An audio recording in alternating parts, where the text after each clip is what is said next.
Havetz Chaim, that we all know the famous challenge that the Jewish people had when they came to America from Europe in the early 1900s. They thought it was called America of gold. They thought the streets were paved with gold. Is a parnasat tova. So the immigrants all came. They started working from Monday to Friday. And then the boss said, you got to come into work on Shabbat. And that's where a lot of Jews had a very big test. And many people sacrificed for the sake of Shabbat. And they said, no, I'm not coming to work on Shabbat. And they used to get fired. And therefore, they were rewarded tremendously. That their offspring were very, very spiritual, holy people. For this, that they made the sacrifice for the sake of Shabbat, not to work on Shabbat. So therefore, according to Halacha, they did the right thing. You're not allowed to work on Shabbat. You have to sacrifice your job. If it means losing your job, you have to lose your job. Havetz Chaim writes, the same Halacha applies when a person has a test to speak Lashon Hara. The Halacha applies that you also have to be willing to give up your job for the Avera of Lashon Hara, which means if an employer tells you, listen, tell me who did so and such a thing, or else tell me what he said, or else I'll fire you. Even in such a test, you cannot give in to the test of Lashon Hara. You have to be willing to give up your job. And therefore, we see how important it is in Halacha, and therefore we should make an effort to go out of our way not to speak Lashon Hara.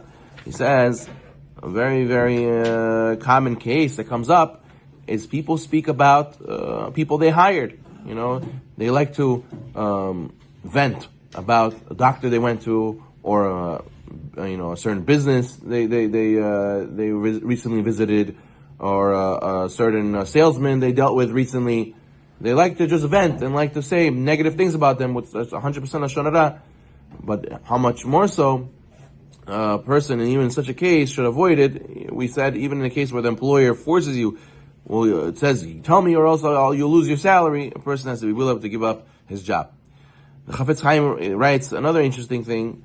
He says that some people say, Rabbi, I don't want to learn about Lashon Hara. Don't speak about Lashon Hara. There's no point. It's too hard for me. I'd rather not know. I'd rather not learn about these things. Don't, out of mind, out of sight. Out of sight, out of mind. A person has to know this is a very foolish way of speaking. The Chafetz Chaim says it's similar to who? To a traveler who's going to the market, and his friend tells him, careful, there's a lot of big holes in the path, a lot of ditches you could fall into. You got to make sure you're on the right path. So the guy says, don't worry. I don't want to get nervous from the holes. You know what I'll do? I'll just put a blindfold, and I'll get there safe. Don't worry. I'll put a blindfold and travel all the way there. He says, what is this? What a fool. Putting a blindfold makes it that you won't fall into the hole? What are you talking about? So people who say, don't speak Lashon Hara, I'd rather not learn laws of Lashon Hara. Better, I don't know. What do you mean better, you don't know? You put a blindfold and you drive in the street, you're going to fall into a hole. You're for sure going to speak Lashon Hara if you don't learn about it. So why not try to stop? Why not try to learn to stop?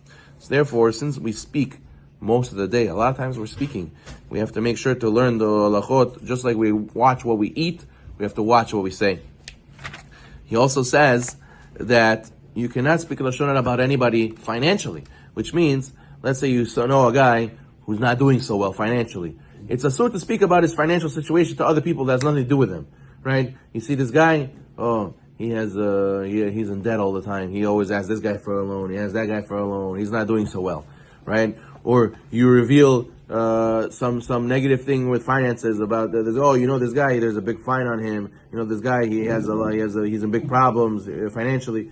This is not supposed to be a topic of conversation. A lot of times people like to count other people's pockets and say, you see, he recently bought this, he recently bought that. Look how he spends his money. Look how he makes money. Look how he loses money. A person should not be speaking in general about other people's finances. So the last thing we mention for today says Chafetz Chaim, there is even Lashon Hara not through speaking any words. There's a way that a person can commit Haz Shalom, the sin of Lashon Hara, even if he didn't say anything. For example, let's say somebody's down. So you give him a big smile. You go and you give him a nice nod of the head when you walk into the room and you see him. You give him a wink. You give him a pat on the back. These things are very uplifting and can make a person's day. so too the opposite, Haz v'shalom, with a small facial expression, a person can speak volumes, can speak words through just the way he made his face. For example, right, a person who something funny happened, right, something embarrassing happened to the guy, and you go like this to your friend, you go,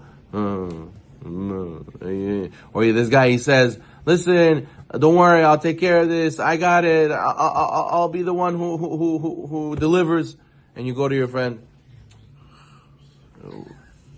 who's this guy? Like, as if to say, like, yeah, he's nobody, he's not going to do anything, what could he do already? We don't trust it, we don't believe in him. And he didn't even say anything. He just rolled his eyes, he lifted his nose, he squeezed his face together.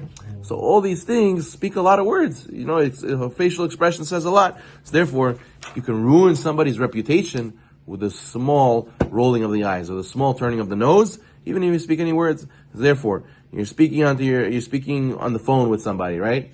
And during the conversation, you're standing next to someone while you're on the phone, and he hears the conversation while you're talking to your principal, right? You're talking to a rabbi, and you go like this. You go and you're laughing while you're on the phone, like making fun of him to your friend. You know, this is also a Lashon Hara, even if you didn't say anything, right?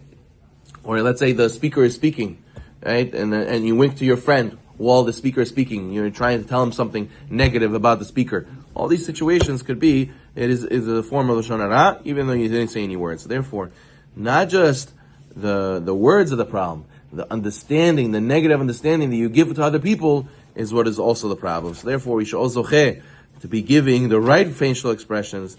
We should be able to be zocheh, to uplift others and never to bring down others. Baruch Adonai Olam.